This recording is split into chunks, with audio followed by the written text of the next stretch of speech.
Bismillah, Assalamualaikum warahmatullahi wabarakatuh. Sebuah cerpen tentang ruqyah,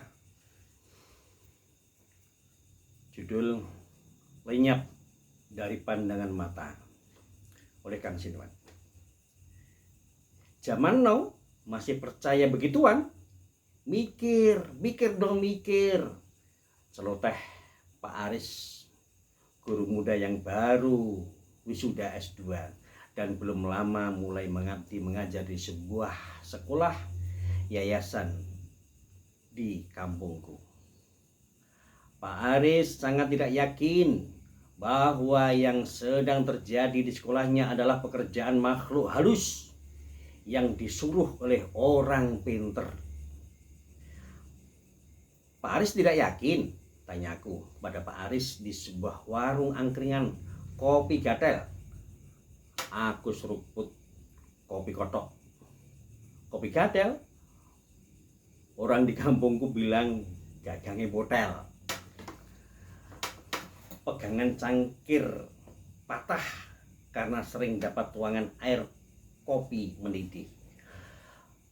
Kopi kotok, kopi dan gula yang ikut direbus bersama air hingga mendidih dan mengeluarkan busa. Sebuah seni sajian kopi. Tapi aneh bin ajaib, Ahad kemarin 7 set komputer yang baru dibeli di Solo, semua normal. Tidak ada kerusakan. Tapi di hari ketiga, semuanya error. Tidak bisa digunakan. Saya kena marah oleh kepala sekolah karena dianggap dibohongi oleh tukang komputer. Pak Aris berkisah. Dua jarinya masih mengapit sebatang kretek. Sesekali asapnya mengawan bulat di atas kepalaku. Aku pun menahan nafas sambil sesekali menghempaskan nafas agar asap tersebut tidak meleluasa memasuki nafasku. Nggak komplain ke Solo? Tanyaku menyela obrolan malam itu. Ya iyalah. Saya bawa ke toko lagi, tapi aneh. Normal semua, seperti tidak pernah terjadi error, terang Pak Aris. Gak minta ganti, tanyaku. Toko gak mau ganti, karena tidak terbukti rusak. Kemudian kabel jalur listrik ada yang rusak. Kemungkinan kabel jalur listrik ada yang rusak. Dia bilang begitu. Ya, saya bawa pulang lagi, jelas Pak Aris. Sekarang bagaimana? Tanyaku menghidupkan suasana menjadi lebih akrab. Kemarin masih bisa, sekarang error lagi. Aku capek mencari error yang belum ketemu, lanjut Pak Aris. Saya jadi ingat pekan lalu kepala sekolah pesan konsumsi buat pertemuan sekitar 40 calon wali murid. Padahal 2 pekan sebelumnya sudah sepesan konsumsi dengan acara yang sama. Aku penasaran. Nah, itu lebih aneh lagi. Semua guru sudah gerilya mencari murid dan sudah dapat sekitar 40 calon murid. Para calon wali murid diundang dan dikumpulkan di suatu hari. Ternyata tidak ada satupun calon wali murid yang datang. Esok hari, semua guru mendatangi calon wali murid lagi. Saya tahu, sebuah keanehan terjadi. Betul-betul terjadi di luar nalar manusia sehat yang selama ini saya tidak percaya kalau itu ada, kata Pak Aris. Aneh? Apa itu? Tanyaku penasaran. Setiap calon wali murid menjawab sama. Mereka sebenarnya sudah berangkat ke sekolah untuk memenuhi undangan tersebut, tapi sekolah lenyap dari pandangan mata mereka, jelas Pak Aris. Gedung sekolah sebesar itu hilang?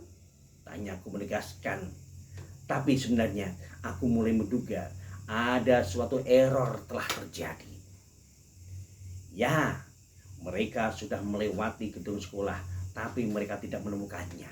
Bahkan yang mereka temukan sekolah sebelah. Aneh kan? Pak Aris semakin penasaran. Kami berdua masih menikmati suasana malam di angkringan di sebuah tempat perbatasan Jawa Timur dan Jawa Tengah. Besok siang saya diundang kepala sekolah. Ada acara apa ya? Tanyaku mengingat undangan besok siang.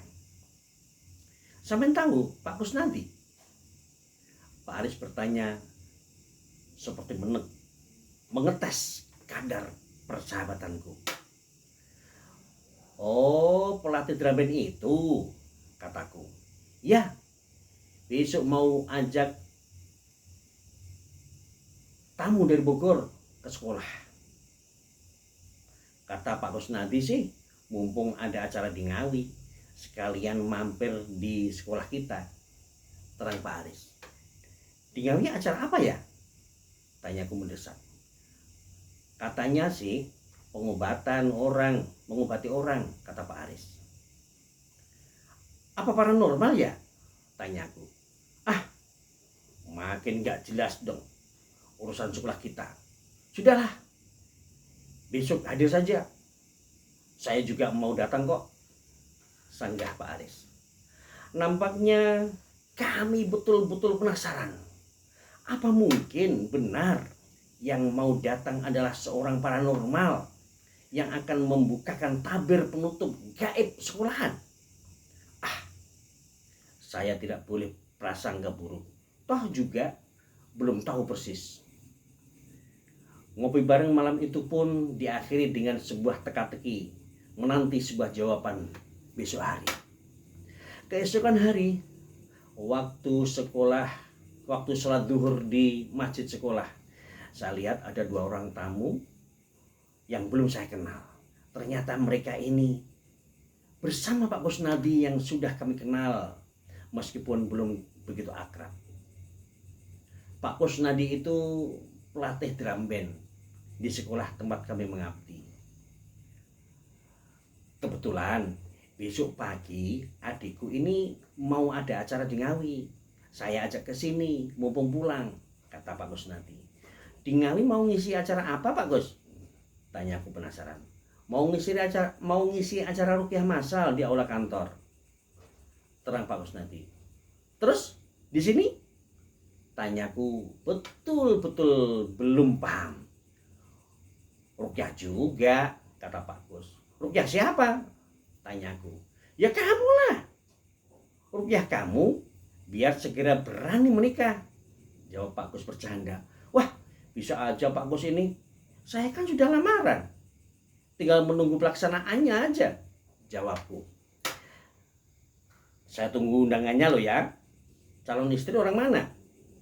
Teman ngajar di Jawa Timur, Pak, jawabku jujur. Pak Gus, bener ini beliau ini praktisi ruqyah? Tanya Pak Aris. Betul. Kenalkan, ini adikku, Tony, aktivis ruqyah di Bogor. Dan yang ini Kang Wawan asli Ngawi, panitia acara ruqyah di Ngawi besok. Tapi juga aktif kaligrafi juga, jelas Pak Kusnadi. Kang Wawan, kaligrafer. Sepertinya saya pernah ketemu di mana ya? Oh iya, saya ingat.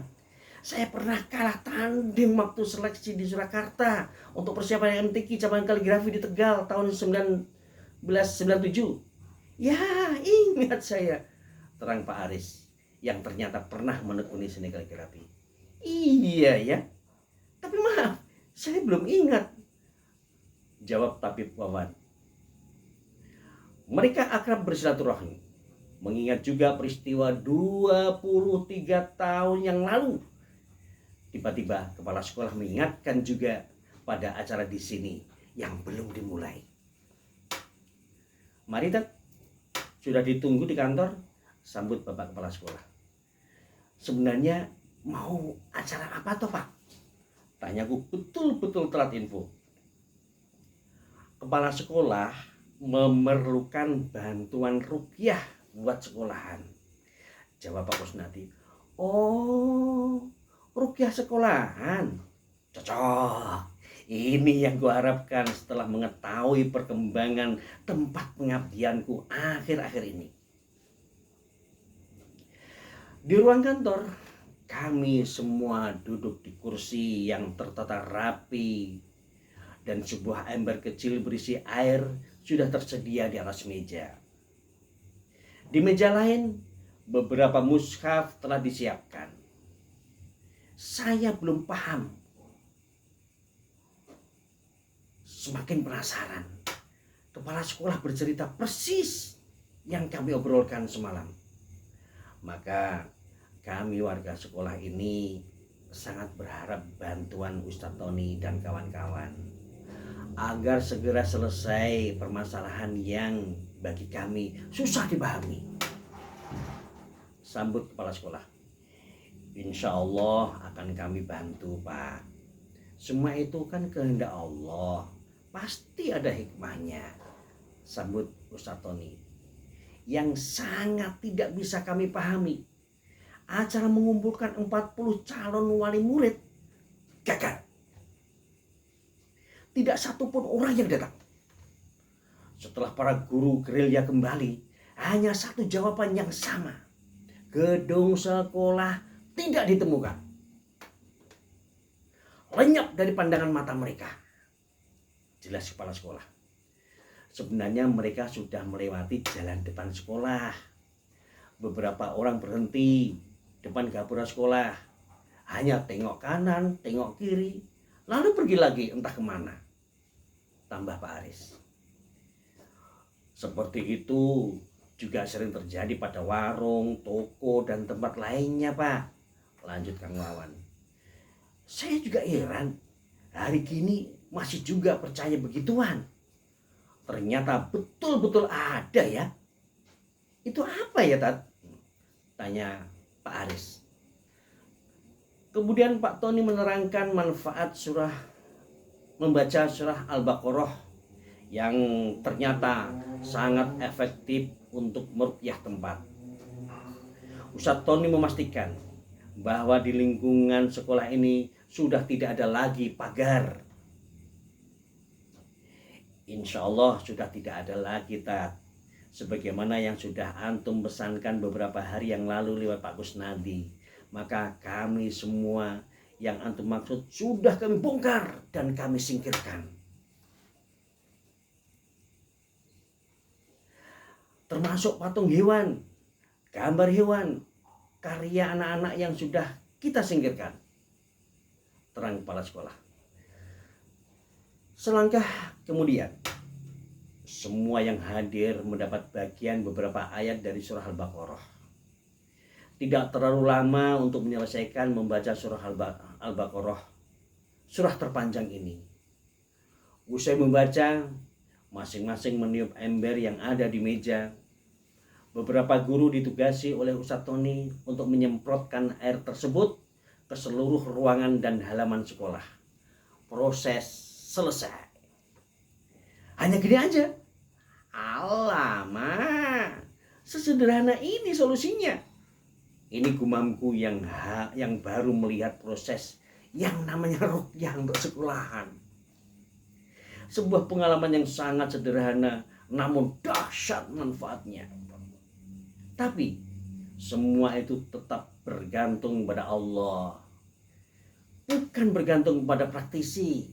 Artinya, saya sendiri pun sebenarnya juga bisa melakukan itu. Dan benar, keesokan hari saat pertemuan calon wali murid, semuanya hadir. Lebih aneh lagi, bangkai kucing yang di atas plafon pun akhirnya ditemukan. Apalagi 7 set komputer, semuanya normal. Dan suasana di sekolah menjadi seperti suasana baru, adem, ayem, tentrem. Memang, meskipun sekarang zaman now, namun masih juga ada masyarakat yang bertindak kuno. Komen Pak Aris. The end. Sine Jumat Pon 18 Desember 2020. Bertepatan dengan 3 Jumadil Awal 1442 42. Salam dari kami.